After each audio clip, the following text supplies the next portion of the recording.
So I'm Raj Madan, I'm the Chief Marketing Officer, and I'm a member of the executive leadership team at Blue. I was born in India, and I'm from Punjab, India, and then my father worked for a company in Calcutta, India, and so we relocated, but I grew up in Calcutta. We had about 15 million people in Calcutta, but had a Catholic education, went to Xavier's College, and then from there came to the US. I went to Texas and got my master's degree from Texas Tech, Angelo State University. Nice. Oh, first impression of America. Had seen a lot of Good, the Bad, and the Ugly, and Clint Eastwood and all the movies, so had some sense of what the US would be like. But when you actually land and you see the amount of space and the people, it was kind of an eye-opener. And we always say it's the land of opportunity, and the flexibility and the ability to sort of pick and choose and do what you want. It was pretty awesome. Pretty extroverted, challenged the unknown, had fun, a lot of people, a lot of opportunities, and being in a big city. You make mistakes and you sort of move on and you learn, but it's just a very diverse population, diverse people, so you pick and learn and choose. So it was, parents give you a lot of latitude to get things done the way you think is right. So it was good. I always wanted to be a fighter pilot and nearly made it, but I came to the US instead, and when my visa came through and my scholarship, I came here. Very cool. Probably my mother. She was always this philosophy of what you have, give, and give bigger, and you always have. And I think one of the favorite lines she always had is that if you want to achieve all that you want in your life, help others to achieve all that they want in their lives. And it didn't make a lot of sense when I was younger, but I think as you get older, it sort of just sinks in. So I would say she was very open-minded and had a great insight to countries and places she'd never been. I don't know whether she read a lot, but that would be probably one who had the most influence. Oh, this is, the kids think we were crazy, but this was more like an introduction. Somebody said when I had gone for a job interview, and she was in New York, and my parents had said, oh, there's a family, there's a girl, and we heard about her, you want to go meet her? And no one forced anybody, it was not arranged. And I met her on June the 6th, July 15th, we decided to get engaged, and August 30th, we got married, and now it's 30 plus years. Wow. And the kids tell us that it's not happening that way for us, Dad, and so I said, I'm cool.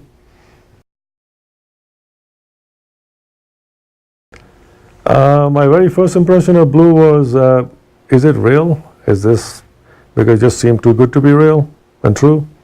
But when I came in, I found every day that the sincerity and the true, what they call doing good, I'd never seen it to that extent. So some days I would walk away, especially, it just amazes me. It just makes you feel like there's a lot more I can do.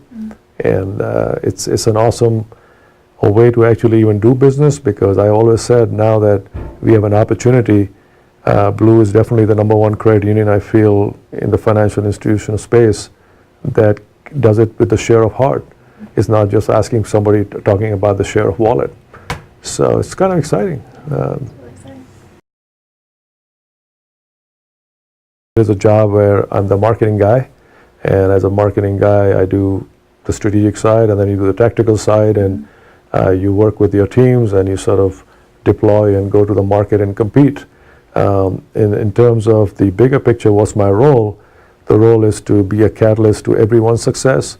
So whether you are a teller, or whether you're a supervisor, or whether you're ELT, my goal is to see how can I bring a viewpoint and understand or listen to what somebody else is going through, be a catalyst, and really sort of employ and see if there's some skill set that I may have that may help them to achieve and exceed their goals. That's where I look at my day, how it goes. When I'm not at work, I love to play squash.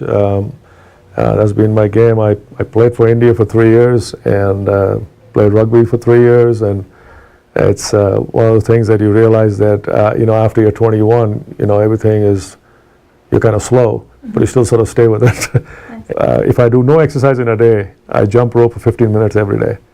So irrespective, it's always with me, I carry it around. So it's one of the things you got to sort of, you become more effective and efficient.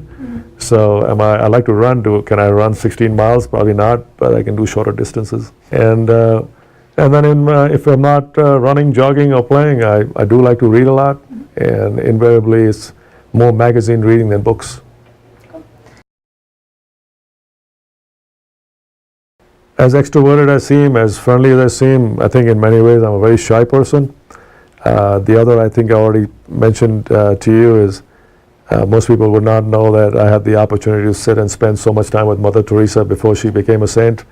I feel blessed. There were lessons she told me then when I never sort of paid attention, because I'd rather be on a squash court or a football field than sort of listen to something which was much softer. But I think years later you realize, how lucky I was to have that opportunity. I look up to General George Patton. He's just always been kind of my idol. I think he's just an awesome person, and there's something about his presence that inspires. Very, very rarely do you see a person that can inspire an entire Third Army, people's willingness to go in and in many cases die for the country. And his approach, his leadership style, and his leading from the front, being around there for his men, it was an awesome quality. And the manner he spoke in, the firmness at times. So you kind of sort of know there's got to be a balance. You can't always be nice, and you sometimes got to be tough.